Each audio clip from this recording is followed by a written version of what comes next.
14 अगस्त 1947। ये कोई आम दिन नहीं था। ये वो दिन था कि जब दुनिया के नक्शे पर एक नई लकीर खींची गई और लकीर के उस पार करोड़ों लोग अपना सब कुछ छोड़कर निकल पड़े।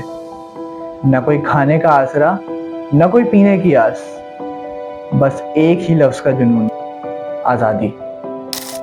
अभी कुछ दिनों पहले पाकिस्तान 78 साल का हो गया। हम सब ने पाकिस्तान की 78वीं आज़ादी मनाई। एक सवाल जो सबके जहन में ज़रूर आता होगा, क्या ये आज़ादी आसान थी? जवाब है बिल्कुल नहीं। आज़ादी के इस सफ़र में ज़मीन भी रोई और आसमान भी रोया। किसी बाप के कंधे पर बेटे का लाशा था तो किसी बेटे के हाथ में बाप का खून आलूद कफन। किसी माँ ने अपनी बेटी को आखिरी बार गले लगाया और फिर हुजूम में खो दी। आज़ादी पे बनी फिल्म के इस मंजर को देखिए।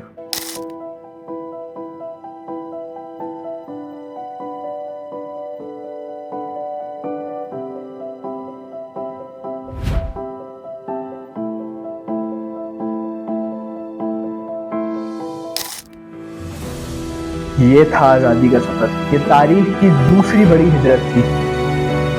10,000 से ज्यादा औरतों की इज्जतें नीलाम हुई। कितने ही घर जले, कितनी बस्तियां उजड़ गईं, कितनी इज्जतें नीलाम हुई। लेकिन इन लोगों का काफिला चलता रहा, सिर्फ इस उम्मीद पर कि उस पार एक ऐसी मिट्टी है जहां ये ला इलाहा इल्लल्लाह कहकर जी सकेंगे। इन तमाम लोगों ने इस बात का अमली तौर पर मुजाहरा किया कि गोया आज़ादी के नशे में सरशार कुछ ऐसा चूरते हम, आज़ादी के नशे में सरशार कुछ ऐसा चूरते हम, वो आंखें भी छोड़ आए जिन आंखों का नूर थे हम। तर्के वतन तो सुन्नत भी थी और हमारी किस्मत भी, तर्के वतन तो सुन्नत भी थी और हमारी किस्मत भी, हिजरत पर मजबूर नहीं थे, हिजरत पर मामूर थे हम। 19वीं सदी में जब मुसलमान बरतानवी राज और हिंदुओं के जुल्म और सितम से घिरे हुए थे तो एक मर्द मोमिन ने उन्हें उम्मीद की किरण दिखाई with a very loud and clear message. Muslims need a separate state. और वो थे मोहम्मद अली जिन्ना। फिर ये एक ऐलान इन तमाम लोगों के लिए बाइसे रहमत हो गया। अस्सलामुअलैकुम। पाकिस्तान ब्रॉडकास्टिंग सर्विस, हम लाहौर से बोल रहे हैं। 14 अगस्त सन 47 ईस्वी की दरमियानी रात 12 बजे तुलुए सुबह आज़ादी। इनको अपनी मुश्किलात का, अपनी तकलीफ़ों का फल मिल गया। मुसलमानों को अपना वतन मिल गया।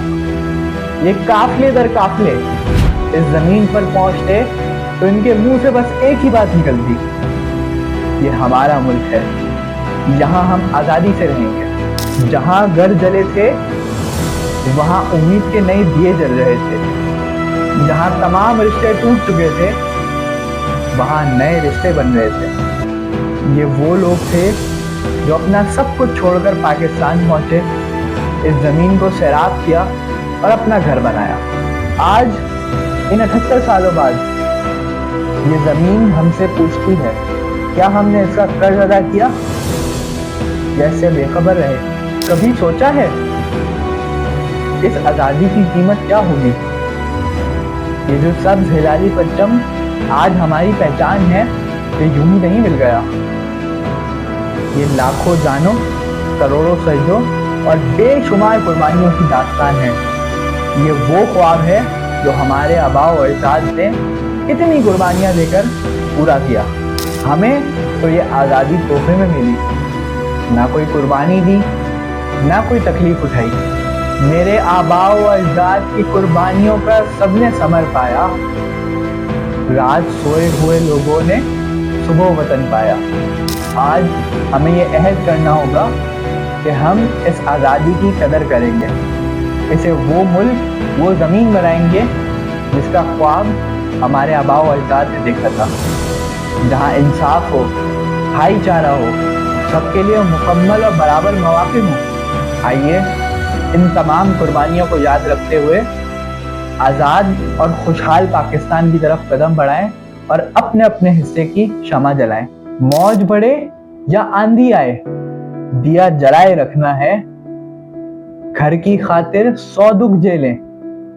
अरे घर तो आखिर अपना है। पाकिस्तान पाइंदाबाद।